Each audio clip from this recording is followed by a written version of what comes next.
کبھی زندگی میں مشکلات آئے یا زندگی بھاری بھاری سی محسوس ہونے لگے تو پریشان مت ہونا، ذرا باہر جا کر دیکھنا، ان لوگوں کو دیکھنا جو بھوکے سوتے ہیں اور میلوں میل پیدل چلتے ہیں بغیر چپل کے، اور اتنی تمام تکالیف کے باوجود بھی وہ مسکراتے ہیں۔ یہ حقیقت ہم کو یہ سمجھاتی ہے کہ ہمارا درد جتنا ہی سچا کیوں نہ ہو، جتنا ہی بڑا کیوں نہ ہو، دنیا میں ہم سے بڑے دکھ والے، ہم سے زیادہ پریشانی والے لوگ موجود ہیں۔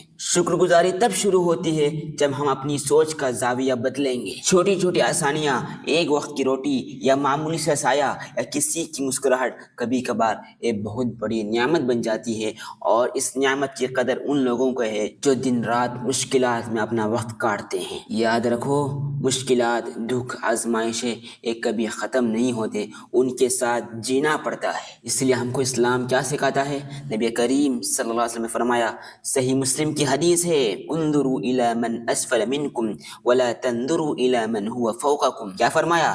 دنیا کے معاملات میں اپنے سے نیچے والوں کو دیکھو، اپنے سے اوپر والوں کو مت دیکھو، یہ زیادہ مناسب ہے تاکہ تم اللہ کی نعمتوں کو حقیر نہ سمجھو۔ اگر ہم دنیا کے معاملات میں اپنے سے اوپر کو دیکھ کر لالچ کریں گے، حسد کریں گے یا اور کچھ سوچیں گے، تو ہمارے پاس جو اللہ کی نعمتیں ہیں، گویا کہ ہم اس نعمت کی ناقدری کریں گے اور اللہ کے فیصلے سے راضی نہیں ہوں گے۔ اس لیے ہمارے پاس جو ہے اس پر قناعت کرنا سیکھو اور اللہ کی نعمت کی شکر گزاری کرنا سیکھ لے گا۔ اگر تم شکر گزاری کرو گے، اللہ تعالیٰ نعمتوں میں اور اضافہ کرے گا۔ اگر شکوہ شکایت کرو گے تو اللہ تعالیٰ تمہارے پاس جو نعمت تم کو دی ہے اس کو بھی اللہ نہ کرے چھین لے گا۔ اس لیے اگر تم اللہ کی نعمتوں کی قدر کرنا چاہتے ہو اور اس کا شکر ادا کرنا چاہتے ہو، تو ایک بڑا اور اہم علاج ہے، اپنے سے اوپر والے کو مت دیکھو۔ اگر تم دیکھو گے تو وہ چیزیں حاصل کرنے کا تمہارا اندر جذبہ پیدا ہوگا جو تمہاری بس کی نہیں ہے۔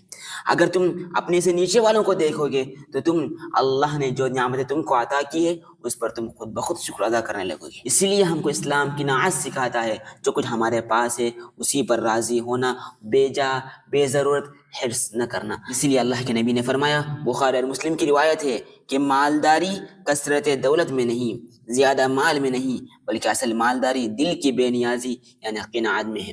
اس لیے اللہ کے فیصلے پر راضی ہونا، جو کچھ اللہ تعالیٰ نے رزق حلال دیا ہے اس پر راضی ہونا، زیادہ کی لالچ نہ کرنا، اس لیے کہ اسی میں سکون ہے، قناعت میں سکون ہے، کم چیز میں سکون ہے، اور یہی چیز ہم کو زندگی میں خوشی عطا کرتی ہے۔